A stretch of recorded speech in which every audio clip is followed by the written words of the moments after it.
지난 2008년 7월 유튜브에는 충격적인 영상이 업로드됐습니다.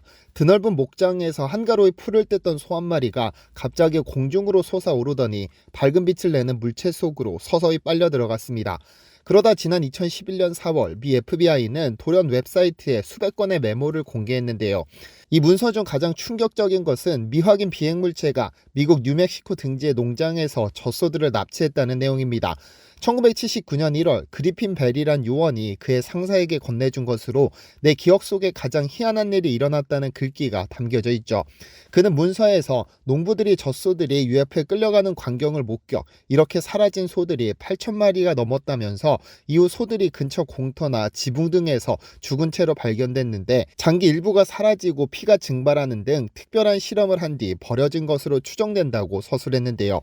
문서를 공개한 FBI 측은 정보공개법에 의거 웹사이트에 공개했을 뿐 외계인에 대해 조사한 사실은 없다고 밝혀 음모에 대한 의혹이 더 커졌는데요. 그런데 이 미확인 비행체는 항상 실체가 명확하지 않다고 알려졌지만 세계 최고 공군력과 정보력을 가진 미국이 이에 대한 자료를 수집하고 이를 보관하고 또 조사했다는 사실만으로도 충분히 흥미를 끄는 부분입니다.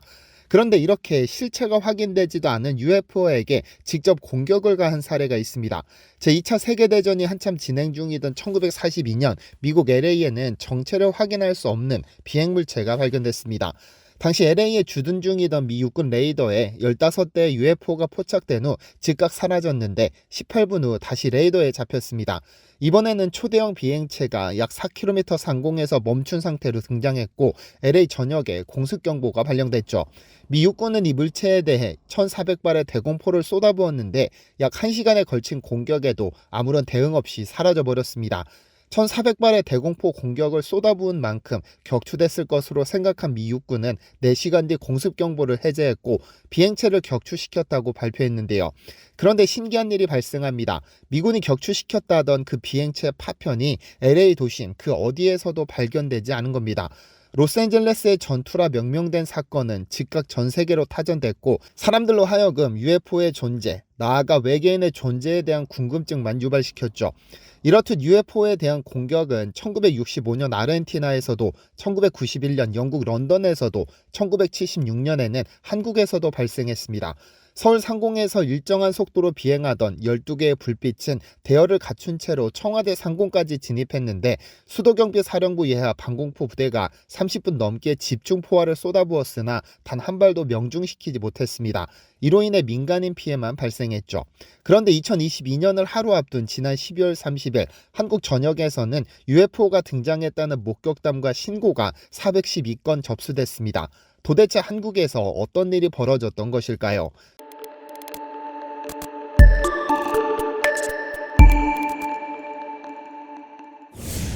안녕하세요. 디스멘터리입니다.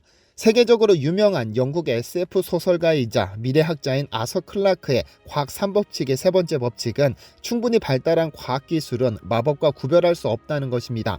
이를 조금 비틀어 해석하자면 발달된 우주발사체 기술은 UFO와 구별하기 어려웠을 것이기에 우리 시민들의 놀라움은 충분히 이해되는 일입니다.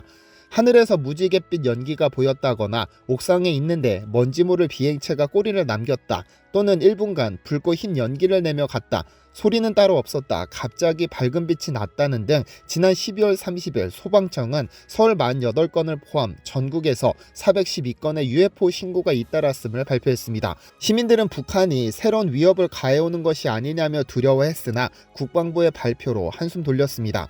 국방부는 이날 비행체에 대해 충남 태안 소재 국방과학연구소 실험이며 북한 관련 상황이 아니다라고 전하며 고체 추진 우주발사체 시험 비행에 성공했다고 밝혔습니다.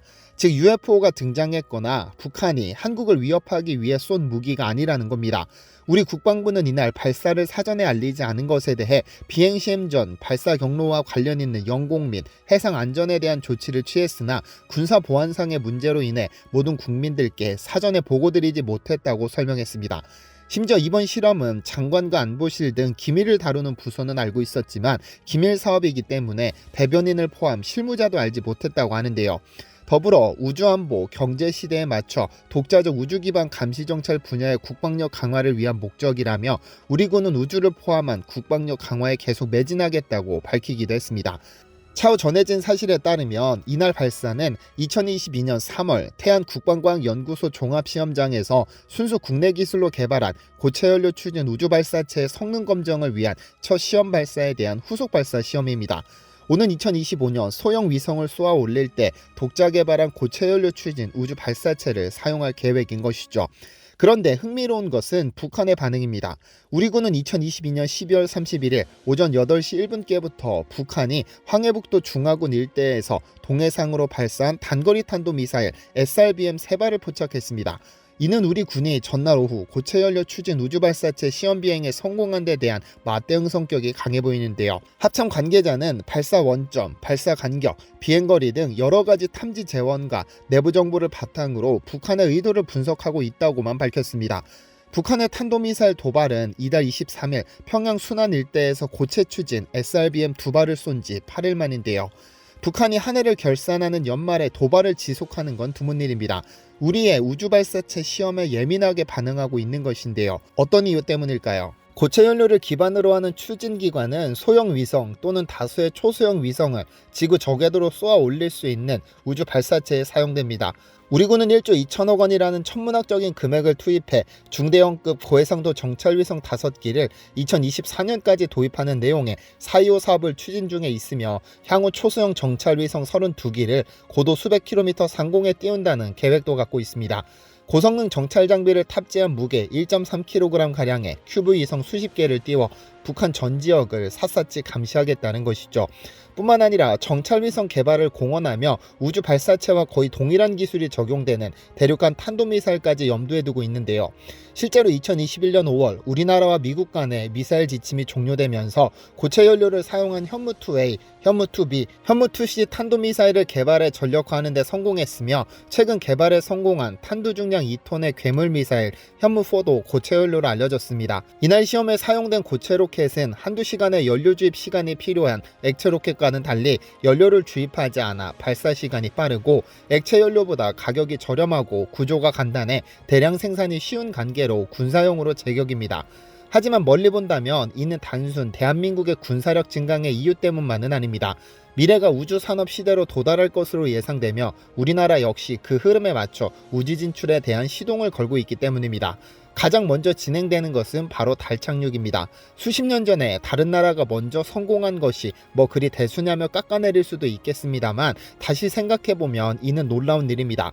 불과 몇 년 전까지 한미 미사일 협정 때문에 장거리 미사일조차 마음대로 개발할 수도 없었던 한국이 우주 개발을 위해 비행체를 쌓아 올리고 그에 맞는 미래 계획을 차근차근 실행해가고 있기 때문입니다. 우리가 절대 잊지 말아야 할 것이 있습니다. 한국은 늘 다른 나라를 통해 기술을 이전받았지만 이를 기반으로 새로운 기술로 업그레이드시켜 결국 그들을 능가했었다는 사실을 말이죠. 한편 한국에게 있어서 2022년이 우주 독립의 해였다면 2023년은 우주 신기원을 열어젖힐 원년입니다. 지난해 말 달 궤도선 다누리가 임무 궤도인 달 상공 100km 안착에 성공한 가운데 올해는 한국 최초의 달 착륙선 개발이 시작되죠. 세계 5대 우주 강국으로 도약하기 위해 차세대 발사체를 개발하고 기술 자립을 이뤄내는 것을 목표로 최우선 목표는 5년 안에 달 착륙용 독자 발사체 엔진을 개발하는 것입니다. 과학기술정보통신부는 75톤급 엔진을 탑재한 한국형 발사체 누리호보다 성능이 좋은 100톤급 액체 로켓 개발에 이미 착수했습니다. 오는 2032년 달에 착륙해 히토리와 헬륨3와 같은 고부가 가치 자원을 탐사, 채굴하겠다는 목표를 세웠는데요. 특히 헬륨3는 1g이 석탄 40톤에 달하는 에너지를 가진 초부가가치 자원으로 알려져 있는데 1톤의 가치가 30억 달러, 한국 돈으로 4조 원 이상입니다. 이러한 고부가가치 자원을 캐기 위해 전 세계가 미친 듯이 우주선을 쏘아 올리는 것이죠. 달 착륙선은 우선 달 표면에 직접 착륙해 탐사 활동을 벌여야 하기 때문에 착륙 기술을 확보해야 합니다. 특히 달 표면은 14일간은 태양이 비추는 낮이지만 15.5일은 밤 시간이므로 1년간의 임무 수명을 유지하기 위해서는 고성능 배터리 등의 전력 확보가 필요합니다. 특히 달 착륙선 주변을 탐사하는 소형급 무인 탐사 로봇을 위해 별도의 기술 개발도 필요하죠. 또 탐사를 마친 후 달에서의 제2륙 기술과 달 주변을 돌고 있는 기환선과의 도킹 기술, 그리고 지구 대기권을 뚫고 재진입하는 기술이 요구됩니다. 즉 우리가 우리 기술로 달을 조사하기 위해서는 우주 과학 기술을 몇 단계는 더 끌어올려야 한다는 것으로 이번 우주차 발사 시험과 성공은 아주 작은 발걸음이라고 할 수 있습니다. 오늘 영상을 종합하면 이번 UFO 소동은 우리나라의 군사기술력, 우주과학 기술력을 또 우리가 가야 할 목표를 동시에 보여준 사건이라고 할 수 있습니다. 아주 짧은 미래에는 2022년 연말을 돌아보며 그때는 우주발사체를 UFO로 착각했었지라며 기분 좋게 회상해 볼 수 있는 날이 오길 기대해 봅니다. 디시멘터리에서는 여러분의 제보를 기다립니다. 제 채널에서 다뤘으면 좋겠는 뉴스 또는 널리 알려졌으면 하는 영상은 디시멘터리 네이버.com으로 보내주시면 소중히 제작하겠습니다. 시청해주셔서 감사합니다.